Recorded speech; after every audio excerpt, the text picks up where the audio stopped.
Volume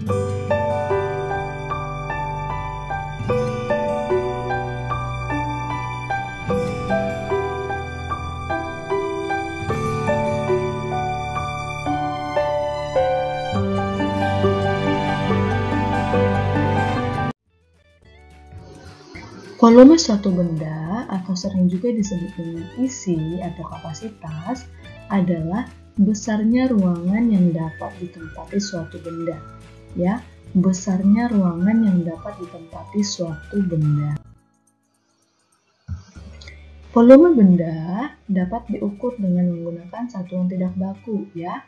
Boleh juga diukur dengan satuan tidak baku.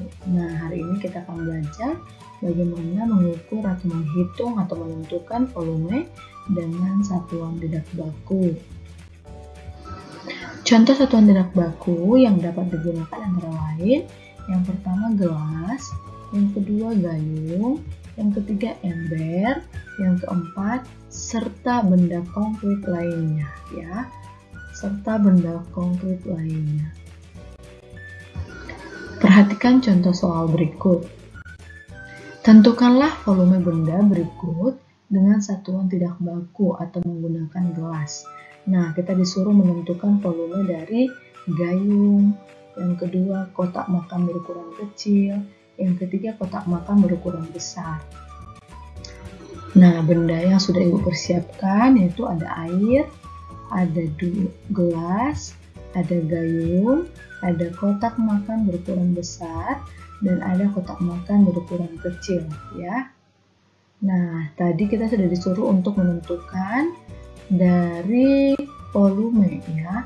Kita disuruh menentukan volume dari gayung, volume dari kotak makan berukuran kecil, dari kotak makan berukuran besar. Nanti kita akan sama-sama memperhatikan video, ya. Nah, anak-anak silahkan perhatikan video berikut. Nah, di sini Ibu sudah menyediakan benda-benda yang mau kita tentukan berapa volume.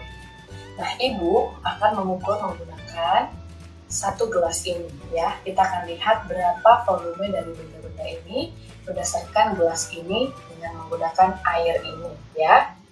Nah, kita mulai dari menghitung volume satu benda ini atau gayung, ya. Jangan lupa setiap gelas ini harus diisi dengan penuh. 1, 2, 3,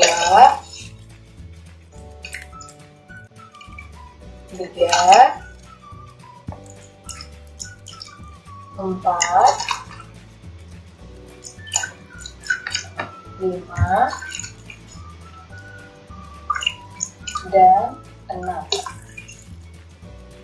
Oke, jadi satu volume dari satu gayung ini sama dengan 6 kali gelas ini, ya. 6 kali gelas ini. Selanjutnya kita mau lihat berapa volume dari kotak makan kecil ini. Jangan lupa setiap gelas ini juga diisi dengan air yang penuh.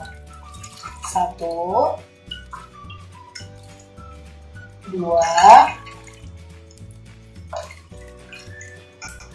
3. Nah, volume dari kotak makan kecil ini adalah 3 kali gelas ini, volume gelas ini, ya, yang diisi dengan penuh. Selanjutnya kita mau lihat volume dari kotak makan besar. 1 kali, ya, 2 kali, 3,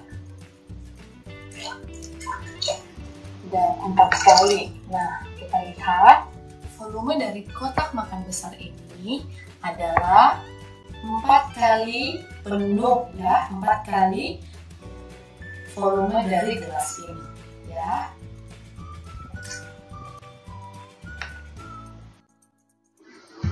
Berdasarkan video tersebut, maka dapat diperoleh bahwa volume satu gayung, ya, yang sudah berisi ini, volume satu gayung yang sudah berisi ini sama dengan 6 kali volume dari gelas, ya. Tadi kita sudah lihat diisikan ke dalam gayung sebanyak 6 kali. Nah, berarti volume satu gayung sama dengan 6 kali volume dari gelas yang penuh ya. Yang kedua, volume satu kotak makan berukuran kecil akan sama dengan 3 kali volume ya. 3 kali volume dari gelas ini ya. Jadi volume satu kotak makan berukuran kecil sama dengan 3 kali volume dari gelas. Nah, selanjutnya yang ketiga, volume satu kotak makan berukuran besar akan sama dengan 4 kali volume dari gelas ini ya. Gelas yang diisi penuh lalu kita isi ke kotak makan berukuran besar akan sama dengan 4 kali volume dari gelas ini ya. Jadi volume satu kotak makan berukuran besar sama dengan 4 kali volume dari gelas ya. Seperti dalam video kita sudah bisa lihat. Nah, maka dapat disimpulkan bahwa volume dapat ditentukan dalam satuan tidak baku dengan menggunakan benda konkret.